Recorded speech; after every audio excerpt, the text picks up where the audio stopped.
Hello again. Hello. We are here with Dilip, and we met Dilip. You might remember 9 months ago when In he was March. taking the delivery in March, when he Yep. was taking delivery of this beautiful ID bus. Yes. 9 months ago, I got my buzz after waiting 7 years or so. Got it. Yes. Loving it still. Done local driving, road trips, did a Road camping trips, trip. Northern California. Northern California, We'll talk about Canada. that. Canada. Wow. Yeah. Okay. Yeah. Okay. So you've been using it quite a bit. So let's get into it.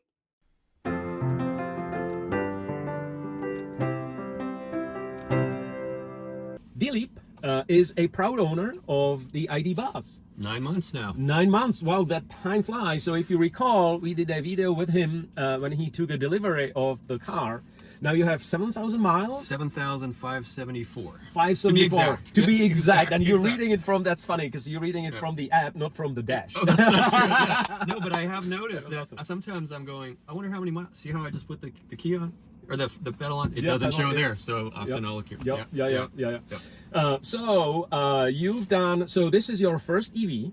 First EV in my life. First EV in your Yeah. life, but your parents had a camper, Split the window. Westphalia. They had split the window split first window in England. before, and then the Westphalia. Then I took the Westphalia. Yeah. And now you have this beautiful bus. So you've been also a key camper. So let's talk about these two aspects: being an EV and camper. So how are you feeling about this being your first camper that is an EV at the same time? Do you feel like it's limiting? No, I mean I had concerns on charging. I had concerns on will I wake up in the battery? Like I have a camping box back there. see, yeah. Will I wake up and there's no battery left? Okay. Just the first initial reactions of camping in an EV. I heard there's no camping mode, so will I freeze to death, etc. I mean, so the first trip it was one night local and say what am I missing? What do I need? Okay. And so I went camping with no window coverings. Went where there was a restaurant nearby at an RV lot. So you if were I safe? starve, I could eat, could have a beer. All that was for me to then make a list. What am I missing? So the first thing was I've got to get window coverings. Yeah, window covers. Yeah, number one. Yeah, so got those. And you already had comfortable sleeping mattress, right? So I think number one Yeah. is comfortable sleeping mattress. Yes, I did, and also I used the free camping chairs and blanket that VW was giving to the US customers. Did you see those before? Oh, I did. Yeah. Okay, so they're outside chairs. Outside Right. chairs, Okay. retro looking, and then a blanket. Nice. And then we had the sleeping bag too. Okay, Yeah. okay. Yeah. So, and as each trip developed, I was like, oh, I need this or I need that. I need a garbage can in my Yeah, Yeah. that's great. So Yep. great sleeping mattress, window shades. Yeah. Then you got the camping box. So what? Got the camping box. Yeah. What you're using it mostly for? So we've done different modes of camping. One in a local campground near Seattle. Okay, so you have the infrastructure in the Yeah. campground. I loved it compared to the old sleeping in a tent. Okay. Feeling cold in a tent, rolling off the mattress, sleeping on rocks. Oh yeah. None of that existed Yeah. in this. Yeah. I felt warmer, Cool. slept better. Then have also done an RV lot. Also have done RV lot. Okay. beach. So you know, can plug in right at Yep. the RV lot. Yeah. Waking up, I always want to do the thing where you pop the back and you're looking at the Pacific Ocean. The ocean. Oh Yeah. So different types of camping trips I've done. It's not primarily a camper. It's not my daily driver yet. Yep. I have another car for zipping around too, but this suits me both needs. If I don't want to camp, it's just packed for the winter in the car. Lift it out if I want, and it's a little bit heavy, but otherwise it's there and just a normal driver. Cool. Yeah. So you've done a trip to Oregon from Seattle and trip to Northern California. So Yep. And Vancouver a couple times. Yep. And BC, Northern Canada. So like even the the California trip, that probably was like 1,500 miles round trip easily, right? Yeah. I was, to be honest, the first couple camping trips or road trips, I was trying to learn the infotainment on the charging. Oh, okay. Having been a first-time EV charger owner, owner, yeah. and then going on an extended trip, it was like, okay, will I run out, etc., which normal battery fears that people have. But as I progressed on the trip, I was learning the infotainment functionality about Electrify America, non-electrify America, plugging in and charging and everybody talking to you when you're trying to figure out how to use the app because it's a charger you've never used before. And you're like, leave me alone, I gotta figure this out. The bus is so cool. It's such an icon that everybody wants to talk to you. Yeah, honestly, I felt like wearing AirPods sometimes. Let me figure it out. Can and you then help talk to me figure out how I charge you? Yeah, so there was a lot of that. Yeah, less now. And then just learning all the different I don't know, it's not factors, but different charging companies, different apps that I need. If I was in Canada, I needed a different one. If it was Seattle or Washington, Oregon, different ones, but primarily Electrify America is what I was using. Yeah. So now we can access the Tesla superchargers as well. I want to do next that. adapter, because your car doesn't have yet the next port. It has the CCS port. Yep. That will reduce some of the limitations, I think. When I drove back from Northern California, I was going to go up the Oregon coast. We did the same trip, But then I was like, looking at infotainment, I don't see as many charging stations compared to I-5.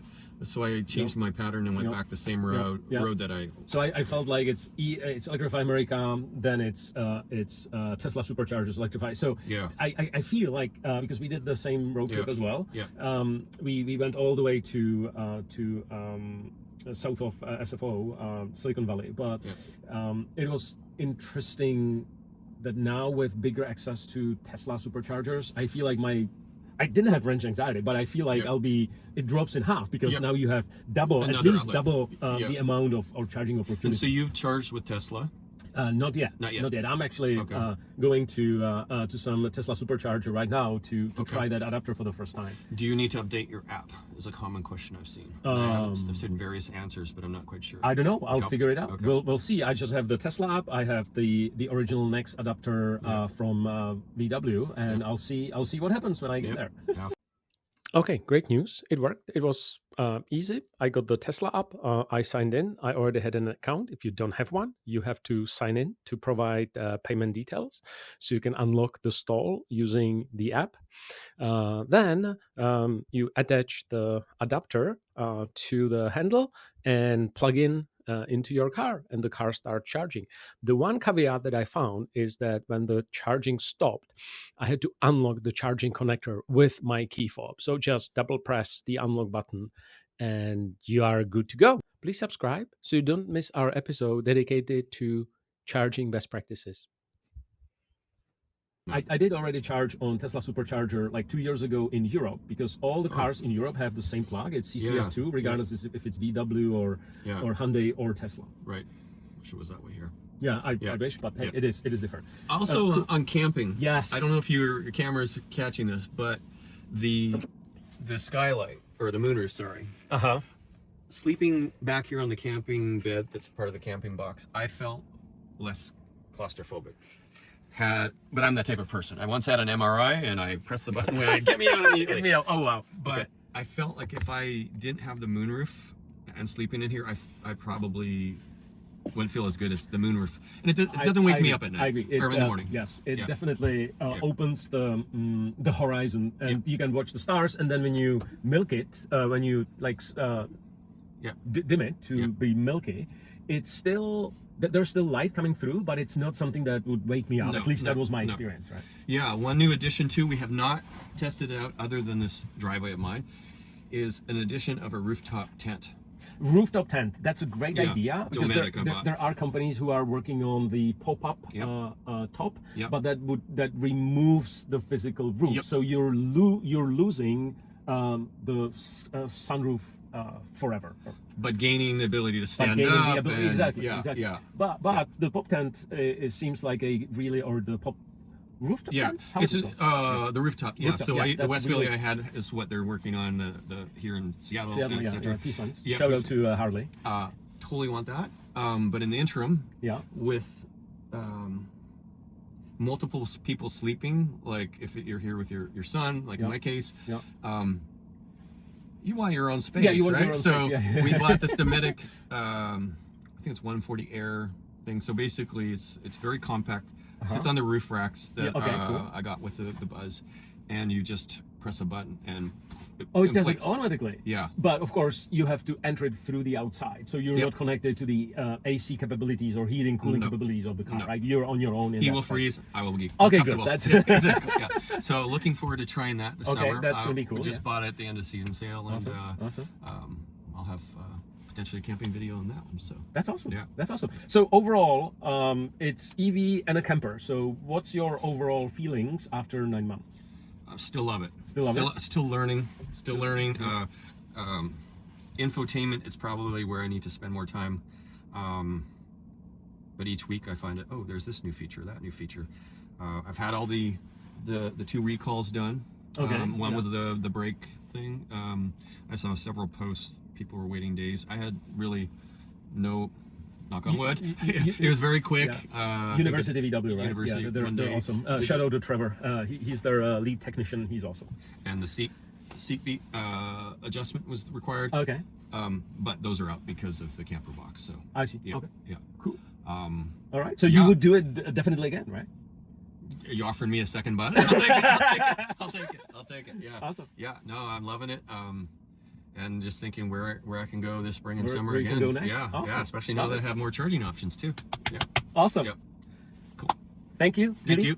Thanks so much for Awesome. catching up again. Yeah, awesome. Subscribe so you don't miss the next cool episode that we'll do. And see you next time. Thank you. Bye. Bye.